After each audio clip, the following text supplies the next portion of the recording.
आज के वीडियो में हम देखेंगे जर्मन और रशियन के बीच में एक शानदार टैंक बैटल। इस मूवी में हम देखेंगे कि रसिया का एक सोल्जर सिर्फ एक टैंक की मदद से जर्मन्स के कई टैंकों को धराशायी कर देता है। एक शानदार स्ट्रेटेजी, एक शानदार टीम वर्क। इस मूवी का नाम है T-34। फिल्म की शुरुआत में दिखाया गया है कि एक रशियन सोल्जर अपने ट्रक में कुछ खाने पीने का सामान लेकर के एक जर्मन के कैप्चर किए हुए इलाके से क्रॉस कर रहा होता है। तो वहाँ पर एक जर्मन का साइन बोर्ड लगा रहता है। तो उस रशियन को वो साइन बोर्ड पसंद नहीं आता है, तो वो ट्रक से उतरता है और साइन बोर्ड को काट करके नीचे गिराता है। तभी वहाँ अचानक से एक जर्मन टैंक आ जाता है। फिर ये जल्दी से ट्रक में बैठता है और ट्रक को उस टैंक की तरफ ही लेकर जाता है। टैंक से फायरिंग भी होती है, पर वो बचते हुए टैंक को क्रॉस कर जाता है। फिर ये टैंक घूमता है। ये रशियन सोल्जर अपने पार्टनर को कहता है कि टैंक जैसे ही एम ले तो 4 तक गिनना। तो ये बिल्कुल वैसा ही 1 2 3 4 और 4 के गिनने पर एक ब्लास्ट होता है। इसी प्रकार से 2 या 3 बार होता है और वो अपने ट्रक को सेम टाइम पर बचा लेता है। ये टैंक वाला काफी कोशिश करता है, पर वो लोग बचते हुए यहाँ से निकल जाते हैं। इधर रसिया का बेस कमांडिंग ऑफिसर अपनी टीम से कहता है कि जर्मन्स ने सभी जगह कैप्चर कर लिया, उनका सैन्य बल बहुत ज्यादा है, अगर हमें जीतना है तो हमारे पास बस ये आखिरी मौका है। तभी यहाँ पर वही रशियन सोल्जर आता है। वो कहता है कि मैं निकोलाई हूँ और मैं एक टैंक कमांडर हूँ और मुझे यहाँ भेजा गया है आप लोगों की मदद करने के लिए। तो बेस कमांडर कहता है कि हमारे पास सिर्फ एक ही टैंक बचा हुआ है और टैंक ऑपरेट करने के लिए बस ये 3 लोग और हमारे कुछ ही सैनिक बचे हुए हैं। अब तुम देखो तुम कैसे इसको हैंडल कर सकते हो। तब निकोलाई अपनी टीम से बात करता है कि हम एक स्ट्रेटेजी बनाएंगे और उन जर्मन्स पर भारी पड़ेंगे। तब इसकी टीम उस पर हंसती है क्योंकि जर्मन के पास बहुत सारे टैंक्स हैं, फौज है और इनके पास कुछ भी नहीं। तो निकोलाई उनको डांटते हुए तैयार होने को कहता है। फिर ये अपना टैंक निकालते हैं और वहाँ से चलते हैं और एक खाली पड़े गांव में एक स्ट्रेटेजी तैयार करते हैं, क्योंकि इसी गांव में कुछ देर बाद जर्मन्स के टैंक आने वाले हैं।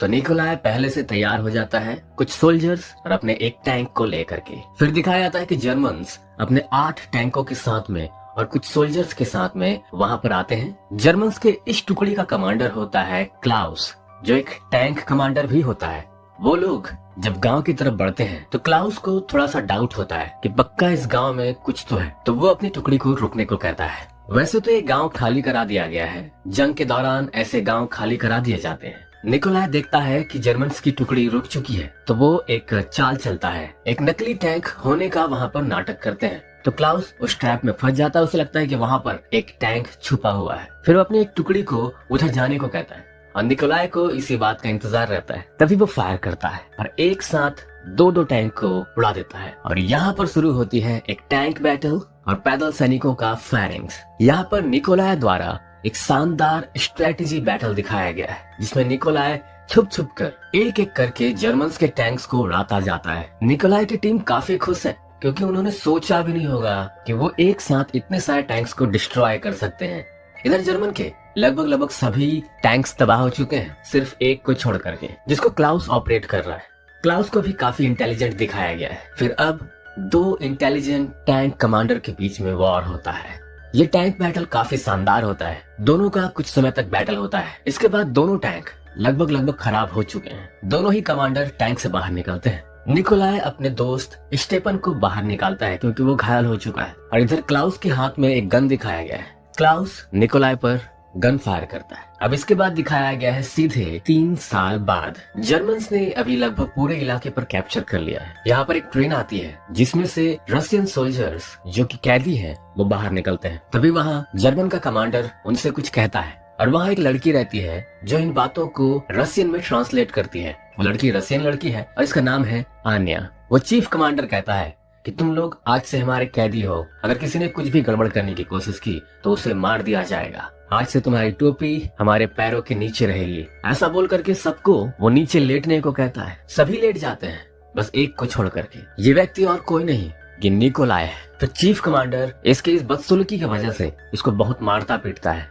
निकोलाई को अलग से एक सेल में रखा जाता है, जहाँ पर इसको मारा पीटा जाता है कई दिनों तक और इसको फांसी की सजा सुनाई जाती है। फिर इधर क्लाउस को दिखाया जाता है, जिसको प्रमोशन मिल चुका है। क्लाउस से उनके सीनियर ऑफिसर कहते हैं कि हमें हमारी सेना की संख्या बढ़ानी होगी, क्योंकि वर्ल्ड वॉर 2 शुरू होने वाला है। तो तुम जैसे भी करके नए सोल्जर अपॉइंट करो। तब उसको कहा जाता है कि तुम जेल जाओ और जेल जा करके उन रशियन सोल्जर को हायर करो जिनको मौत की सजा मिलने वाली है। तब क्लाउस जेल आता है और कैदियों का लिस्ट देख रहा होता है। तभी उसे निकोलाय दिखता है। वो जेलर से कहता है कि मुझे निकोलाय चाहिए। तब जेलर हंसते हैं और कहते हैं कि ये संभव नहीं है। तब क्लाउस उनको डांटते हुए कहता है मुझे निकोलाय चाहिए मतलब चाहिए। फिर क्लाउस उस लड़की ट्रांसलेटर जिसका नाम अन्या है उसके साथ निकोलाय के कमरे में पहुंचते हैं। फिर क्लाउस जर्मन में बात करता है और अन्या उसे रशियन में ट्रांसलेट करके निकोलाय को बताती है। क्लाउस कहता है कि तुम्हें फांसी की सजा मिली है, तुम्हें कभी भी फांसी दे दी जाएगी। अगर तुम मेरी टीम को टैंक बैटल का स्ट्रेटेजी सिखाओ, उनको ट्रेनिंग दो, तो मैं तुम्हें फांसी की सजा से आजाद करा सकता हूँ। हो सकता है कि मैं तुम्हें आजाद भी कर दूं। पर निकोलाय अपने देश से गद्दारी नहीं करना चाहता, इसलिए वो मना कर देता है। तब क्लाउस कहता है कि अगर तुम हाँ नहीं बोले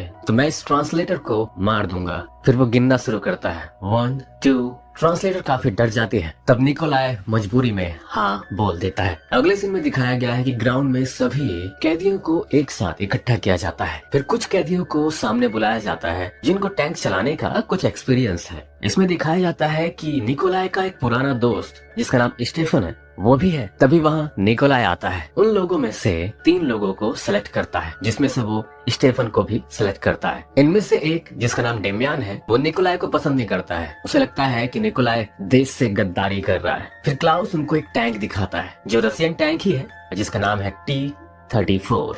क्लाउस उनसे कहता है इस टैंक को तुम साफ करो क्योंकि इसके अंदर डेड बॉडीज हैं, और इसको रिपेयर करो और ये जितनी जल्दी हो सके उतनी जल्दी करो। यहाँ बहुत ज्यादा बदबू होती है क्योंकि यहाँ अंदर जो डेड बॉडीज हैं वो सड़ चुकी हैं। फिर निकोलाय और उसकी टीम टैंक के अंदर आते हैं और आकर देखते हैं कि यहाँ पर रशियन सोल्जर हैं, और वो देखते हैं कि इस टैंक के अंदर बॉम्ब सेल्स भी रखे हुए हैं। और एग्जैक्टली जर्मन्स को इसके बारे में कोई आइडिया रहता नहीं क्योंकि बदबू इतनी ज्यादा है कि वो अंदर घुस करके देखे ही नहीं कि अंदर में क्या है और क्या नहीं है। तो निकोलाय इसका फायदा उठाता है। वो सभी डेड बॉडीज को कवर करते हैं, बांधते हैं, डेड बॉडीज के जैसा ही एक शेप बनाते हैं जिसमें वो बॉम्ब सेल्स को रखते हैं। फिर ये लोग अपने सोल्जर्स को पहाड़ी पे एक जगह दफना देते हैं और वहीं पर वो बॉम्ब सेल्स को भी दफना देते हैं और इन सब को पत्थरों से ढक दिया जाता है। फिर निकोलाय वहाँ पर खड़ा होकर के चारों तरफ को एनालाइज करता है, वहाँ पर मैपिंग करता है। फिर वो अपने वर्किंग बेस में आकर के जहाँ पर उसकी टीम टैंक को रिपेयर कर रही होती है, वहाँ पर एक बॉक्स है जिसमें सैंड है। निकोलाय उसमें पूरा का पूरा मैपिंग करता है और स्टेफन को बताता है कि हम यहाँ से इस प्रकार से भागेंगे। तो स्टेफन उस पर डाउट करता है, कहता है कि ये पॉसिबल नहीं है। तो निकोलाय कहता है हम ये करके दिखाएंगे।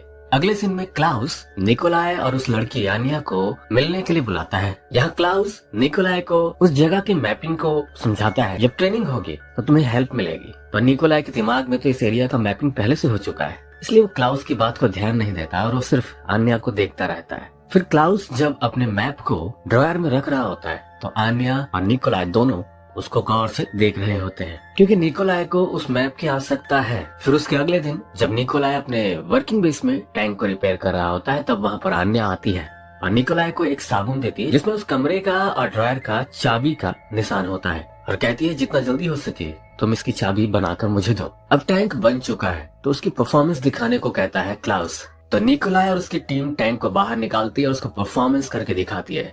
क्या शानदार परफॉर्मेंस देख करके सबके सब खुश हो जाते हैं। इसके बाद निकोलाय अन्या को कहता है कि तुम मैप ले करके इस इलाके के बाहर में जो रास्ता है वहाँ पर मिलना। फिर अगले सीन में दिखाया जाता है कि यहाँ बहुत सारे गेस्ट आ रहे हैं जो ट्रेनिंग देखना चाहते हैं और वो सभी वॉच टावर में रहते हैं। इधर निकोलाय और उसकी टीम जहाँ पर वो बॉम्ब सेल्स को छुपाए होते हैं उसको बाहर निकालते हैं और अपने टैंक के अंदर रखने लगते हैं। फिर निकोलाय वहाँ पर एक स्ट्रेटेजी अपनाता है, कहीं पर कुछ आग लगाता है जिसकी वजह से पूरा धुआं धुआं हो जाता है और निकोलाय एक टैंक को उड़ा देता है। जब क्लाउस और बाकी सभी सीनियर देखते हैं कि किसी ने एक टैंक को उड़ा दिया तो पूरी की पूरी टीम अलर्ट हो जाती है और निकोलाय को ढूंढना शुरू कर देती है, पर धुएं की वजह से समझ में नहीं आता है कि वो एग्जैक्टली है कहाँ। तभी निकोलाय झाड़ियों के बीच से होते हुए उस वॉच टावर पे ही निशाना जमाता है जहाँ पर सभी सीनियर्स हैं। क्लाउस ये देख लेता है और एक सीनियर को लेकर के वहाँ से बाहर आ जाता है, लेकिन बाकी सीनियर्स खत्म हो जाते हैं। फिर निकोलाय अपनी टैंक को लेकर के इन लग्जरी कार्स के ऊपर से चलता है और उन कारों को तबाह करते हुए आगे बढ़ता है। इन टैंक्स पर छोटे छोटे हथियारों से हमला किया जाता है, पर टैंक पर इन हथियारों का कोई भी असर नहीं होता। क्लाउस भी उस टैंक पर गन फायर करता है। तो इस प्रकार से निकोलाय अपने टैंक को लेकर के उस एरिया से बाहर निकल जाता है। इधर आन्या भी मैप लेकर के उस जेल से बाहर आ जाती है और रोड के किनारे आके खड़ी होती है। तभी थोड़ी देर बाद वहाँ पर निकोलाय टैंक लेकर के आता है। तब वो लेडीज बेहोश हो जाती है क्योंकि सड़क पर टैंक चल रहा है तब आनिया भी खुश हो जाती है और खुश होकर के वो उस टैंक के अंदर आती है। फिर ये लोग टैंक को लेकर के आगे बढ़ते हैं और एक शहर में पहुंचते हैं। शहर के सभी लोग यहाँ वहाँ भागना शुरू करते हैं क्योंकि शहर में टैंक घूम रहा है, वो भी रशियन टैंक। फिर वो टैंक को रोक करके खाने पीने का सामान लेते हैं और कुछ कपड़े वगैरह लेते हैं। इधर क्लाउस को उसका सीनियर डांटना शुरू करता है और कहता है कि तुम्हारी जिम्मेदारी थी, तुम ही इसे वापस लाओगे, चाहे कुछ भी करना पड़े करो।